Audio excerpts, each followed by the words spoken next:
Stop trading. Trading से पैसा कमाना है नामुमकिन। अगर आप ये 6 रूल्स ट्रेडिंग में फॉलो नहीं करते तो आप ट्रेडिंग से कभी पैसा नहीं बना पाएंगे। ये बात आप लिख के ले लीजिए और ये वीडियो देख लीजिए, आपको कंफर्म हो जाएगा कि ट्रेडिंग से पैसा बनाना है नामुमकिन।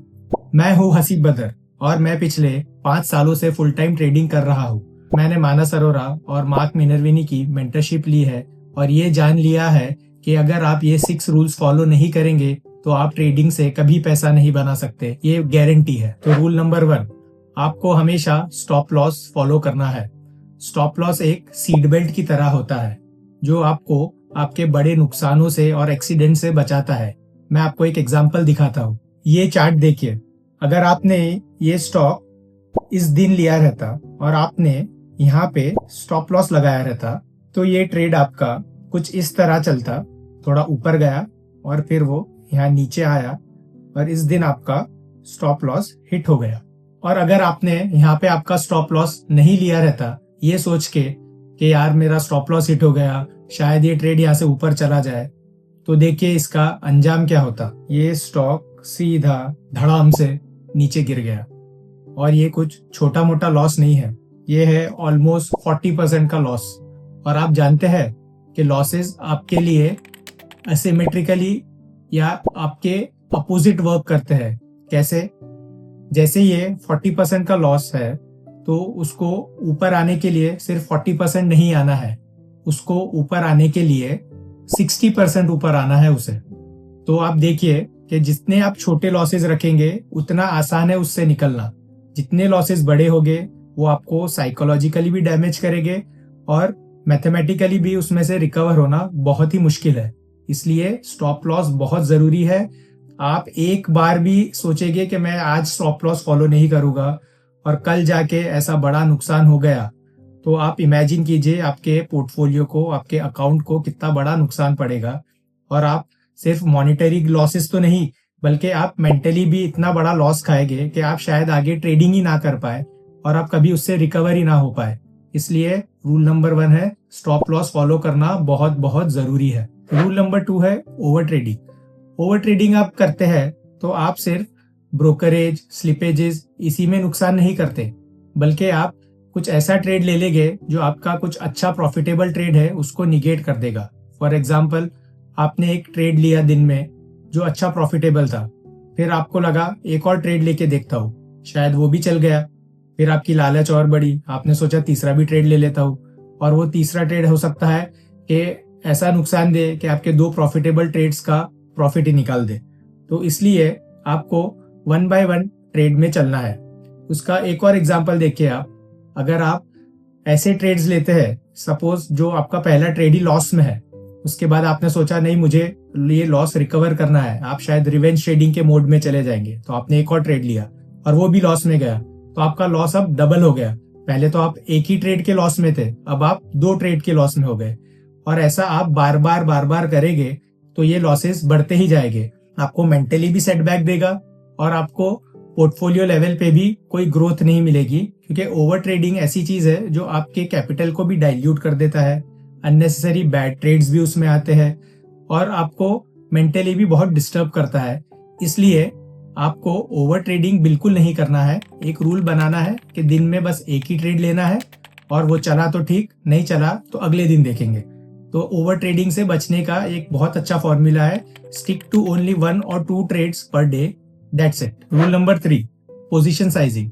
पोजीशन साइजिंग बहुत ही इंपॉर्टेंट फैक्टर है ट्रेडिंग में। अगर आप आपके ट्रेड्स को प्रॉपरली साइज नहीं करते, मतलब आप उसमें रैंडमली कुछ भी एक अमाउंट डाल देते हैं, तो आप कभी अच्छा पैसा नहीं बना पाएंगे। फॉर एग्जाम्पल, अगर आपका अकाउंट 1 लाख रुपए का है, उसमें से आपने सोचा कि आज मैं ये ट्रेड में 50,000 डाल देता हूँ, हो सकता है वो ट्रेड आपका चल जाए, हो सकता है वो ना चले। अगर नहीं चला तो आपको 50,000 यानी 50% ऑफ योर कैपिटल पे लॉस होगा, और अगर वो चल गया तो आपको 50% ऑफ योर कैपिटल पे गेन होगा। लेकिन हमने देखा है कि प्रोबेबिलिटी ज्यादा रहती है कि हमारे ट्रेड्स फेल होते हैं। इसलिए आपको पोजीशन साइज एक ऐसी रखनी है जो बहुत बड़ी भी नहीं होनी चाहिए और बहुत छोटी भी नहीं होनी चाहिए, क्योंकि अगर बहुत छोटी पोजीशन साइज रहे तो उस पे जो गेन्स होंगे कुछ मीनिंगफुल नहीं रहेंगे, और अगर बहुत बड़ी पोजीशन साइज रही और उस पे जो लॉस हुआ तो वो आपके पोर्टफोलियो को डैमेज कर सकता है। इसलिए आपको पोजीशन साइज ऐसी करनी है जिसमें आपका रिस्क छोटा रहे और आपका रिवॉर्ड बड़ा आ सके। फॉर एग्जाम्पल, अगर आप छोटे स्टॉप लॉस से एक कोई ट्रेड लेते हैं तो आप उसमें बड़ा पोजीशन साइज बना सकते हैं ताकि आपको लॉस छोटा रहेगा और अगर गेन हुआ तो बड़ा गेन होगा। सिमिलरली, अगर आप कोई पोजीशन साइज बहुत छोटी ले रहे हैं तो आपको कोई फायदा नहीं होने वाला अगर आपको उस पर 50% या 100% गेन भी हो गया, वो आपके पोर्टफोलियो को कुछ ऊपर नीचे नहीं करेगा। इसलिए एक आपको पोजीशन साइज डिसाइड करनी है 20%, 25% इस तरह की, यहाँ पे आपको एक पोर्टफोलियो पे मीनिंगफुल इम्पैक्ट भी मिले और इन इवेंट ऑफ लॉसेस आपको बड़ा सेटबैक भी ना हो। इसलिए पोजीशन साइज एक बहुत इंपॉर्टेंट चीज है, बहुत ऑब्वियस चीज है, शायद सब जानते हैं लेकिन अप्लाई नहीं कर पाते हैं। इसलिए आपको पोजीशन साइज पे भी बहुत ध्यान देना है। रूल नंबर 4, मैक्सिमम ट्रेडर्स को ये प्रॉब्लम होता है कि वो क्या स्टॉक सिलेक्ट करें।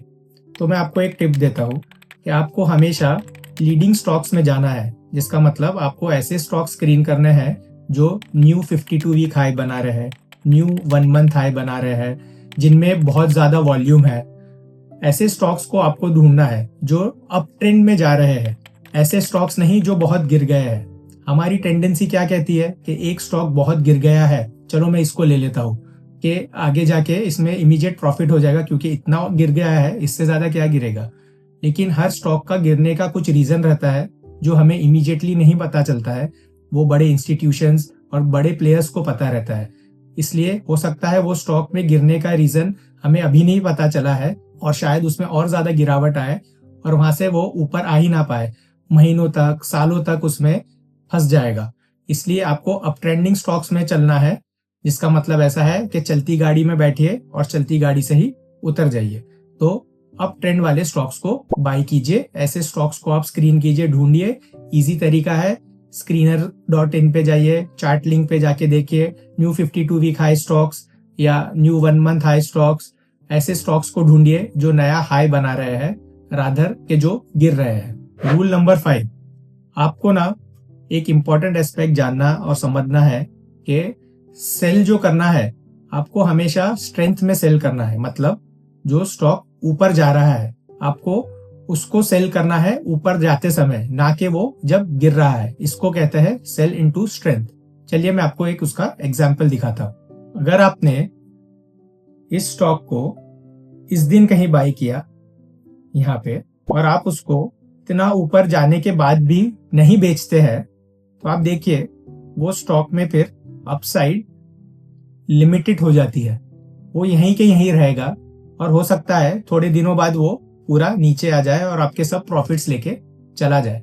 इसलिए आपको ये ध्यान रखना है कि जब स्टॉक एक ऐसा बड़ा अपमूव देता है शॉर्ट पीरियड में 40-50% का, तो उसमें से पूरा प्रॉफिट बुक करके इमीडिएटली निकल जाइए, क्योंकि वो स्टॉक में वहां से ऊपर जाने की क्षमता अब ज्यादा नहीं बची है और अगर वो ऊपर जाने भी वाला है तो वो काफी समय लेगा, हो सकता है 3 महीने, 6 महीने, साल भर।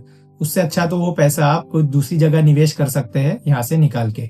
इसलिए sell into strength is very very important. Rule number 6, और हमने पहले भी ये रूल डिस्कस किया है कि आपको मार्केट एनवायरनमेंट पे ध्यान देना जरूरी है।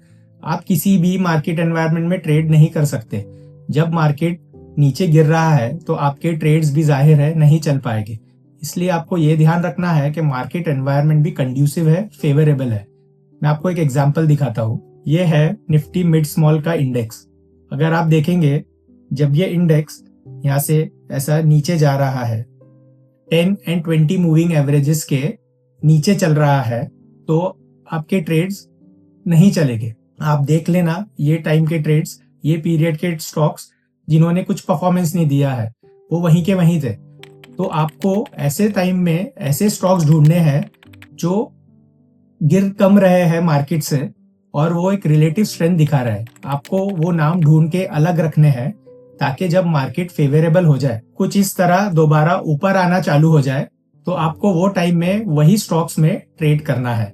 इसलिए आपको ऐसे फॉलिंग मार्केट से दूर रहना है और आपको रिलेटिव स्ट्रेंथ वाले स्टॉक्स ढूंढ के निकाल के रखने हैं। जब मार्केट फेवरेबल हो जाए, 10 and 20 मूविंग एवरेजेस के ऊपर आ जाए, तब आपको उसमें ट्रेड करना दोबारा रिज्यूम करना है। तो क्विकली हम समराइज करते हैं, आपको हमेशा स्टॉप्स यूज करना है, स्टॉप्स को सिस्टम में लगाना है, मेंटली नहीं रखना है। आपको ओवर ट्रेडिंग बिल्कुल नहीं करना है। बस एक ट्रेड लीजिए दिन में या 2 ट्रेड, उसके बाद ट्रेड चला नहीं चला, आपको उससे कुछ नहीं करना है, आप वो दिन ट्रेड नहीं करेंगे। पोजीशन साइज पे ध्यान देना है। Mathematically it is very important कि आप प्रॉपरली साइज करें, प्रॉपरली पैसा उसको अलोकेट कीजिए, नहीं तो बड़ा पैसा आपका नहीं बनेगा अगर आपने उसमें ढंग से या बराबर तरीके से पैसा नहीं लगाया है। आप रैंडमली पैसा नहीं लगाएंगे। आपको 52 वीक हाई वाले स्टॉक्स या न्यू 1 मंथ हाई वाले स्टॉक्स या अप ट्रेंडिंग स्टॉक्स में ही ट्रेड करना है।